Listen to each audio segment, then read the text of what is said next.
Noli kalau hasalit makampeng mabdurel hansi ma hoy na usia sa alekat. Haimlum. Hemluin. Bapa mama hemluin ok.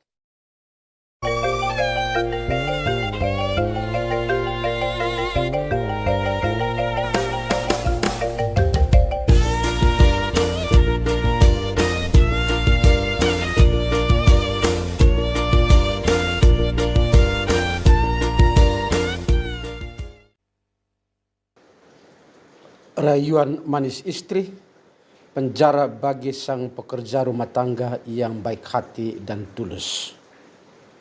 Saudara dan saudariku, refleksi saya ini berlandaskan pada kitab Kejadian bab 39 ayat 1 sampai 23. Potifar dalam perjanjian lama sebagaimana dikisahkan oleh kitab Kejadian dikenal sebagai kepala penjaga istana. Ia memiliki seorang istri cantik yang tidak diberi nama dalam kisah Alkitab. Di dalam istana, Yusuf diangkat oleh Potifar sebagai kepala pegawai rumah tangga karena kejujuran, ketulusan hati, dan tanggung jawabnya yang berhasil dalam segala pekerjaan rumah tangga. Segala milik diserahkan pada kekuasaan Yusuf yang dikenal manis sikapnya dan elok perasnya. Yusuf sebagai kepala rumah tangga kurang lebih 10 tahun bersama Potifar sebelum ia dipenjara atas tuduhan pemerkosaan terhadap istri Potifar.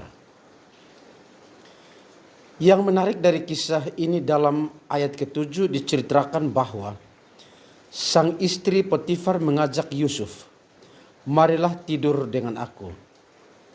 Yusuf menolak dengan menjawab, "Bagaimanakah mungkin aku melakukan kejahatan yang besar ini dan berbuat dosa terhadap Allah?" Yusuf seorang yang setia dan bukan hanya takut kepada Potifar, tetapi lebih jauh ia takut pada Allah dengan tidak berani menerima rayuan manis sang istri Potifar. Yusuf menyadari dengan sungguh bahwa kepercayaan dan kebaikan Potifar kepadanya tidak pantas dan bahkan tidak layak untuk dibalas dengan pengkhianatan duri dalam daging rumah tangga Potifar dengan melakukan hubungan terlarang itu dengan istri Potifar. Oleh karena itu tidaklah heran kalau Tuhan tetap menyertai Yusuf dalam rumah tangga orang Mesir itu. Drama rayuan manis sang istri tidak berakhir di sini.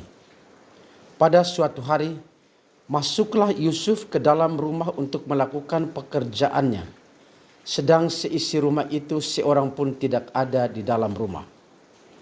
Lalu perempuan itu memegang baju Yusuf sambil berkata, "Marilah tidur dengan aku." Tetapi Yusuf meninggalkan bajunya di tangan perempuan itu dan lari keluar. Karena Yusuf menolak dan melarikan diri, maka sang perempuan itu memanggil seisi rumah itu, lalu katanya kepada mereka, "Lihatlah, dibawanya kemari seorang Ibrani, supaya orang ini dapat mempermainkan kita." Kesaksian sang istri Potifar ini pun berlanjut. "Orang ini mendekati aku untuk tidur dengan aku, tetapi aku berteriak-teriak dengan suara keras. Dan ketika didengarnya bahwa aku berteriak sekeras-kerasnya, ditinggalkannya lah bajunya kepadaku, lalu ia lari keluar." Baju yang ditinggalkannya dijadikan sebagai bukti kuat bahwa Yusuf melakukan pemerkosaan terhadap istri Potifar. Saudara dan saudariku, dalam refleksi saya,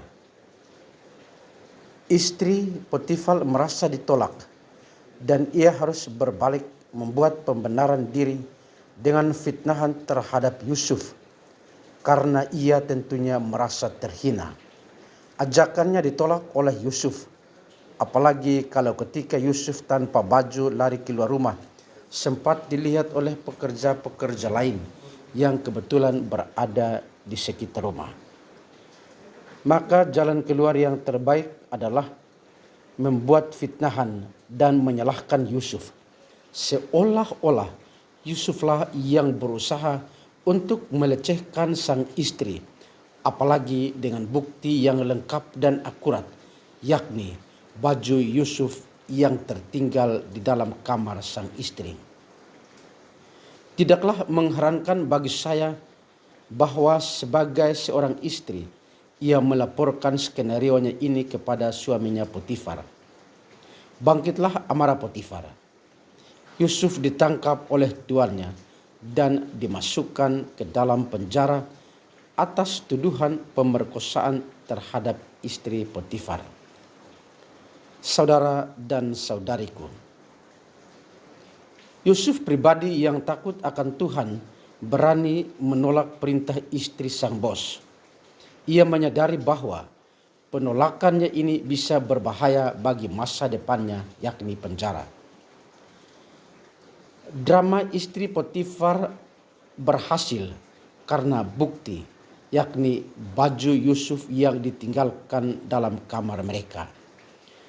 Bukti inilah yang membuktikan bahwa Yusuf sudah melakukan pelecehan terhadap istri Potifar. Inilah hukum sipil. Semakin banyak bukti yang salah bisa dibenarkan.